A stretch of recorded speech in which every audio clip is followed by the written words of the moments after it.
is up, guys and girls? Wanted to make a video going over update R66 for Shatterline. For those of you who didn't know, Shatterline just received a monthly update. It's not incredibly huge, but it does feature some nice changes and things for us to work towards.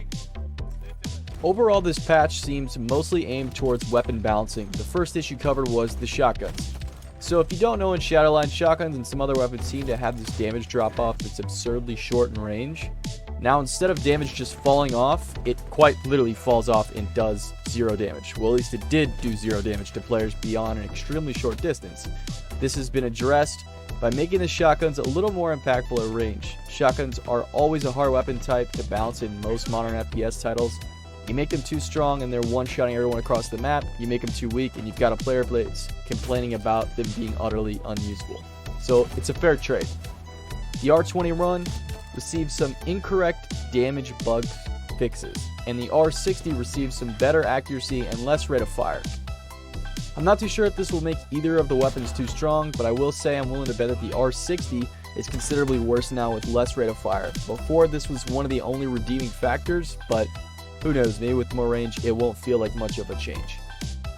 Next up, we've got the bolt action snipers. Now, this is a bit of a hot topic in the Reddit for the game. The final sniper in the game is considered pretty doo-doo, and I myself used the tier 3 expecting more from it. Now it seems like the guns feel borderline broken with a much wider one-shot profile than previously.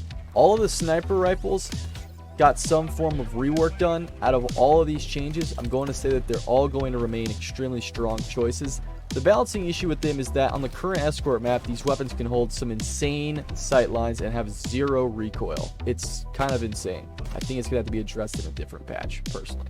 The Zenith rifle, aka the future AK-47, received quite the considerable nerf/change all around. This is good in my opinion. It was a pretty clear top tier weapon with perhaps maybe too strong of a precision hit bonus. This will make it so that you'll have to sink some more time into the weapon and earn a few more attachments to offset its negatives. Whereas before, you could use just about anything on this weapon and rack up some insane kill streaks. This is definitely going to help impact the gun and make it a little bit more balanced than it was before. 2 SMGs were touched a bit in this patch, the Syntech M5 and the Draken, both receiving some range gameplay nerfs. Seems like Frag Labs feels like the submachine guns were competing a bit too much with assault rifles. I personally disagree with this change. The M5 felt extremely underwhelming at anything beyond close. The Draken was powerful and accurate, but the magazine size being so limited really made it feel like it was pretty much irrelevant, seeing as how you could really only kill one player at a time. A few changes to a couple of the modifications were made. I don't think it will make any of these weapon mods insanely unusable, but one thing's for certain, maybe now with the shotgun range buff and this weapon going from 1 shell to 6 in the mag, may make this meme tier weapon half decent. Who knows? If you've got it, maybe you should try it and let us know how it works out for us. A few other changes were made. There were rumors that quite a few attachments weren't working as intended. This could possibly allow us to see how good they were or how bad they are after this patch, provided everything is working as intended. A nice new PvP event being added is interesting as always, seemingly a fun party game mode, something new to try out on our still old and in my opinion stale maps. Some miscellaneous changes include more movable vehicles on Old Town map, Malva not receiving a score for self-healing anymore, credit session rewards being increased, Ram's ultimate cooldown increased by a third, and lastly, the slide abuse and recovery time. I know I'm talking about this a little bit out of order versus what is shown, reading top to bottom, but I think this may split the player base a bit as far as their opinions. Similar to how some people are mad in the Call of Duty community about slide canceling not being available, I personally don't mind it. Let me know what you guys think about sliding in Shatterline. Does it seem too overpowered? To me, it seemed okay. A cooldown, if you will, would be an okay change, I suppose. I don't believe it would affect me much since I don't typically spam it, and honestly, since playing with the patch, I don't even really notice it. They're being altered in a minor way, making outnumbered the task easier and making stealth mode the task harder for whatever reason. I guess they'll just let one task be easier but purposely make just as many difficult? I mean, fine with me, but it just seems odd. Some welcome expedition changes. I think after my last Shatterline video and from what I can gauge from the community, a lot of people are grinding out expedition, and rightfully so, with its benefits. But now we've got a new reason to play. to encounter the new Power Stones. This is just another encounter, as they're called, which an encounter is just something that happens when you approach a supply bin. Those are called encounters. You should come across within your first or second game playing an expedition within this patch. I'm sure you'll run into it. The new perks that are unlockable through the supply bins are as follows: Empowered Primary, Empowered Sidearm, Freezing Touch, and Slide Bomber. Out of all these, I think the best would probably be Empowered Primary, depending on the weapon that you're running, or Freezing Touch, depending on if it can be used on the bosses or not.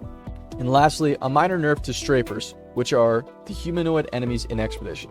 Some updates to our UI is really nice, but it is more of a subjective thing as far as updates are concerned. Because in most games, you're going to have people who find it easier to navigate and some who just prefer the old way.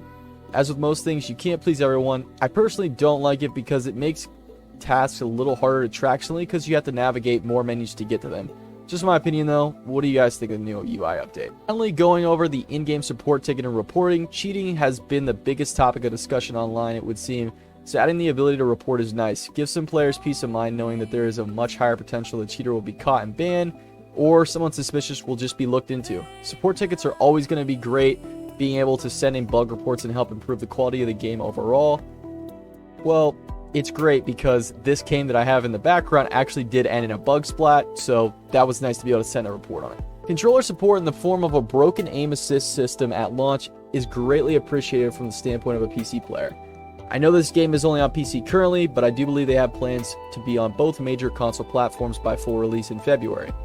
Lastly, this bit talking about player consent and permission is just to track your data, basically giving them things to look at to improve the game. They also fixed a few accidental kicks. I know I've had a few friends been accidentally kicked. This is nice to be changed, hopefully fully fixed, and a few hundred bug fixes is definitely nothing to scoff at either. That's going to do it for today's video though, guys. What do you guys think of the current state of Shatterline? Is Frag Labs doing a great job so far catering towards their fan base? Do you think they'll be able to weather this Call of Duty and Overwatch storm on the horizon? It seems as if most players know whether they want the new COD judging by the beta gameplay or not. Maybe we'll see a rise back in players, but it honestly is not looking amazing judging by the current Steam charts. We're down a considerable amount of players from launch, which is to be expected from any game, honestly, especially nowadays, but down 50% within a month is a really bad sign and hopefully doesn't continue on a downward trend. What do you think would bring back some players? If this video gets at least 20 likes, I'll buy the new skin pack for $50 supporting Frag Labs in one of our favorite games, and maybe do a skin showcase or a montage on each character in celebration. I appreciate every view more than you guys will know, and as always, have a good day. Peace!